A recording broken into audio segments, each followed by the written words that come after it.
डभोई की एक खबर है जहां की एपीएमसी के चुनाव को लेकर भारतीय जनता पार्टी का अंदरूनी जूठवाद सामने आया है।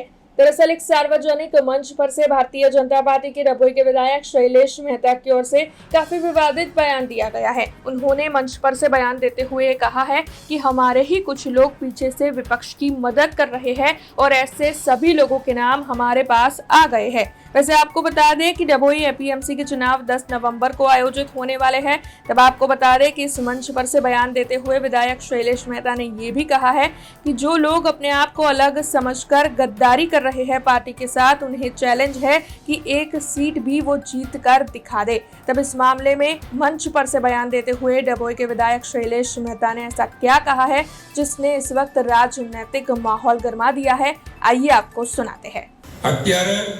નગરપાલિકામાં ભાજપનું શાસન છે, તાલુકા પંચાયતમાં ભાજપનું શાસન છે, જિલ્લા પંચાયતમાં ભાજપનું શાસન છે અને થોડા દિવસ પછી એપીએમસીમાં પણ ભાજપનું શાસન આવવાનું છે। ફોર્મ ભરાઈ ગયા છે, રણસંગુ ફૂંકાઈ ગયું છે। કાલે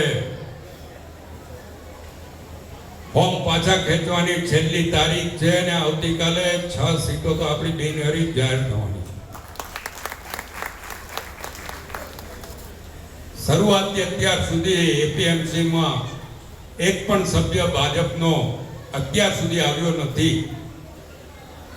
અને એટલે જ આ જવાબદારી મને આપવામાં આવી અને મેં કીધું છે કે આ વખતનું એપીએમસીમાં ભારતીય જનતા પક્ષનું શાસન બેસશે।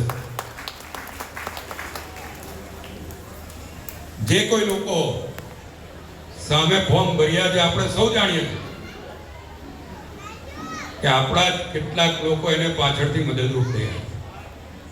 જાહેરમાં કહું કે આપણા જ કેટલાક લોકો એ લોકોને પાછળથી મદદરૂપ થયા છે, એમના નામ પણ છે, પણ એમને પણ એમની તાકાતનો અંદાજો આવી જવાનો। 10 તારીખે ચૂંટણી થશે ને 11 તારીખે એમને પણ ભાન થશે કે ભાજપની વિરુદ્ધ જઈને એમને શું મળ્યું। પોતાની જાતને કંઈક અલગ સમજીને ગદ્દારી કરવા નીકળ્યા છે, એમને અહીંયાથી ચેલેન્જ છે, એક સીટ જીતાડીને બતાવજો તમારી 16 सीट भारतीय जनता पार्टी ने एपीएमसी में जीतवाना है। हमसे जुड़े रहने के लिए हमारे YouTube चैनल को सब्सक्राइब करें और नई वीडियो की नोटिफिकेशन के लिए बेल आइकॉन को दबाएं।